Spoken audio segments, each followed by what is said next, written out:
What's up guys, today I'm going to be breaking down all the mobility tricks and movements in one video for Titanfall 2. This is going to be the bible to all the movement questions you have, so I'm going to be showing you all the mechanics as well as all the nuances that bring each move to the next level. If you want to know what's in store, go ahead and check the description. I'm going to put the name of each movement as well as a timestamp so you can jump to it if you find that you just want to learn something instead of going through everything. But I suggest you guys start here at the beginning with the bunny hop. This is the most standard movement in Titanfall 2. All you have to do is jump, crouch in the air, and then jump again when you hit the ground. It's a pretty simple timing. It's jump, crouch, jump when you hit the ground. And I'm going to show you guys that again, but I think there's something that makes this move a little bit harder for newer players. So let me break this down. When you're jumping up in the air, you press crouch and then the gun tilts off to the side. That's the animation. Now the thing that makes this a little bit harder for people is when you start activating abilities that moves your hands, or when you start shooting, throwing grenades. You have to remember that this is a toggle on, toggle off. So if you want to bring your bunny hopping to the next level, you have to be able to do this movement as well as do some of the other actions in Titanfall, like activating abilities, shooting your gun, and aiming. And that's really what advanced bunny hopping is. It's being able to go in a straight line while still doing all the other actions of shooting and activating abilities. Now let me go in more in depth. When you're first going to do your bunny hop, you need to get some sort of initial speed. You can either run off of a wall or you can do a slide. And there's two ways to do the slide into the bunny hop. You can either slide to get your initial momentum, then jump and start doing your bunny hop, or you can jump first and then go into the slide. They both give you the same amount of momentum. It's just more of a personal preference or depending on the situation. Now to get into the next part, which is skiing, you have to learn how to do an air strafe. But we're not quite there yet. I just want to show you guys a little bit of momentum use here and how we're going to go up this hill. This is where things really change. If you want to get up this hill and you were bunny hopping, you have to be able to time out your jumps depending on how the terrain is. If something is sloped down, there's a lot more leeway, which means you don't have to get your timings as good when you're going down. However, when you're going up, then it really does matter. So you have to take account the terrain because it's going to affect how you're going to do your bunny hop. And if you see, my first slide up the hill only made it to the first tree, my second slide makes it to the second tree. I'm going to do the slide again and hold forwards, but the thing is, once you actually initiate the slide, you don't need to hold forwards anymore. It doesn't give you any extra momentum, it just makes you move forward once the actual slide ends. All the speed actually comes from the timing of your jump as you hit the ground. That is the most important part when bunny hopping, or when you get into advanced air strafing. It's the timing of your jumps. There's just a lot more leeway on the jumps when you're going downhill versus when you're going uphill. Uphill is a lot harder because that's when you have to start spamming it, and the consequence of that is that you start activating your second jump, which is a lot better than actually missing the jump altogether. So when you're going uphill, you may want to spam it, you end up doing your double jump, and you're going to lose some momentum, but it's going to be less momentum loss than what you would have if you would fall behind on the jump.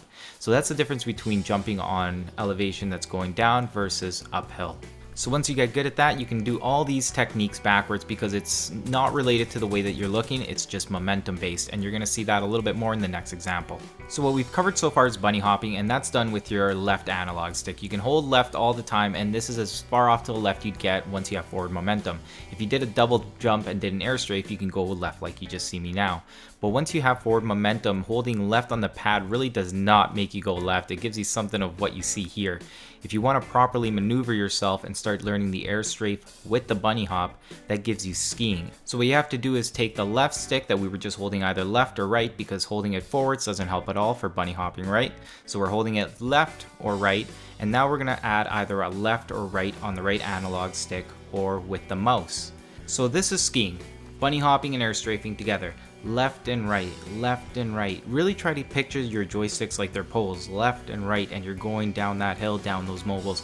Now on the left analog stick, you're going to press it all the way. On keyboard, they don't have this problem because once they press A, they're all the way to the left. On console, left or right, never up or down. However, on the right stick, that's where you have some leeway. You just need to tilt it. I'm making the movements really exaggerated in the video just so you guys can see that I'm going left and right, but it really doesn't have to be this exaggerated. You're just swaying the right stick or the mouse. And doing the skiing has two benefits. It has the benefit that you can actually steer yourself properly and do some really cool maneuvers, but it also gives you a burst of speed.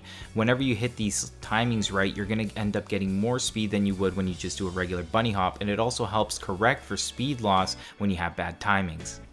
But let's get on to wall running. You're going to see that I went through the corner there by lowering my speed. I did an air strafe to get back on that wall, another air strafe, and now I'm going to jump to this wall. But I was a little bit short, but it doesn't matter because now I know how to do a nice air strafe and bunny hop in order to cut that gap between walls. Now the floor is never really lava in Titanfall 2. It's a little bit different because of the map layouts. You have to be willing to grab the floor, but it's not a problem anymore because you know how to bunny hop and air strafe, and you're going to be able to maintain all that speed. Now I just wanted to show you guys the wall again. If you don't have too much speed, you can round corners that are rounded like this. If not, you can do your air strafe to just get right back on the wall. And there's a lot of applications to this move. It's not as easy as just being like, oh, I'm going to be able to jump left. This is what allows you to go up towers like this. It also lets you jump on the same face twice if you just want to maintain height, even though you're not moving anywhere.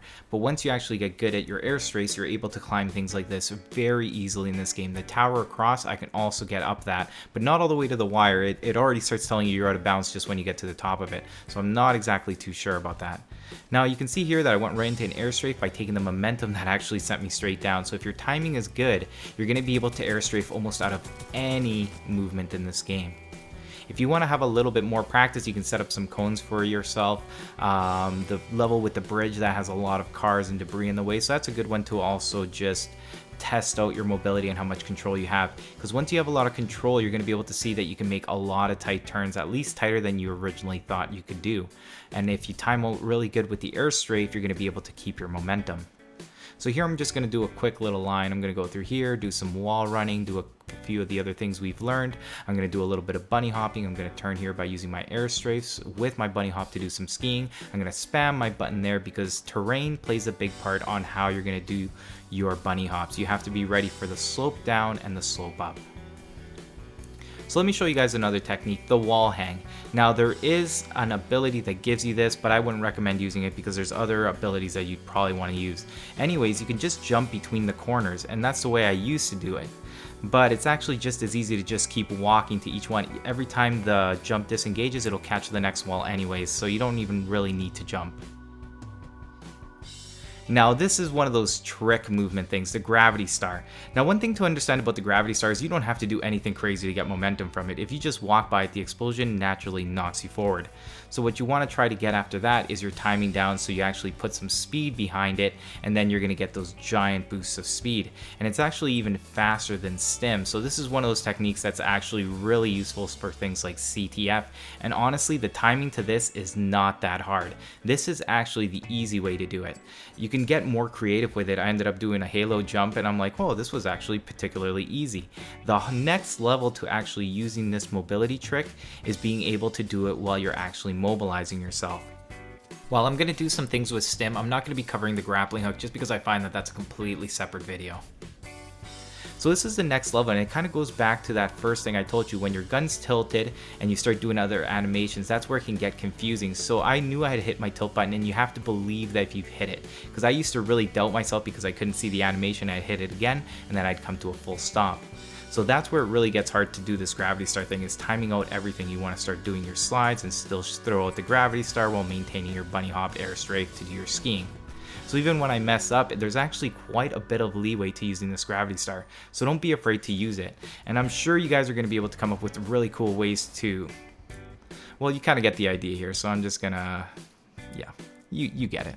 Next on the list is the eject strafe. Now, a lot of the way that people do it is by using stim. Now, you don't need to have stim, but I find that it's a lot harder to do. I actually have a hard time doing it without stim. It's very easy with stim, very hard without stim. So this is how you're going to do it. You're either going to start all the way to the left or the right on your left analog stick. Just like when we were doing the bunny hops or the air strafing, you're either going all the way left or all the way right.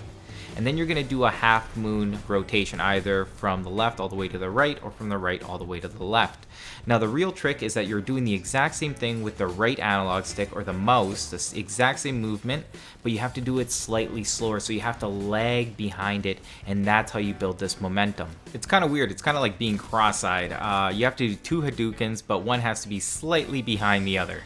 And remember, it's the right analog, it's the mouse, has to be slightly slower. And then as you pop out, you just activate your stim. The closer the timing is to the time you actually eject, the more distance you're gonna get.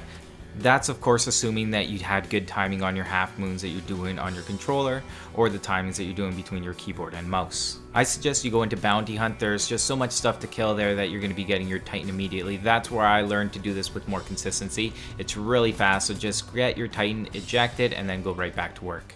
And that's pretty much the end of this video. There's still a lot of other tricks that you can do, but everything that I've showed you in this video is pretty much the building blocks for that. If you guys want to see a future video with everything I've put in this video applied into multiplayer, let me know in the comments. Otherwise, I'm going to be putting out the Hemlock video, Hemlock, get out of here, the double take video in the next couple days, so make sure to check back for that. Again, thanks for joining me. I'm Paper, cut to you. This is Game and Review, and I'll see you guys next time.